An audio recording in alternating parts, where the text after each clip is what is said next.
हाथ गोड़ धके करती आयोरजी ओहे की बाटे हमें रंग से लरजी दोनों हाथ गोड़ धके करती आयोरजी सकी को बारे दोनों हुआरे लागत लछन खलौसी के अरे होली में ढोड़ी के होता ढलाई खूबसूरत भतीजवा के मौसी की होली में बाटे जरूरत रे भाई खूबसूरत भतीजा के मौसी के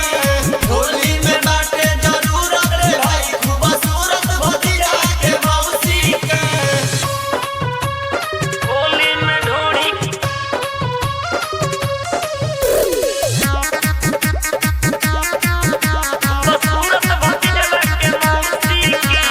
खैनी हसुरती तो आइल ह फुर्ती आइल ह फुर्ती हो आइल ह फुर्ती होली में पहनले बड़ी उजर कुर्ती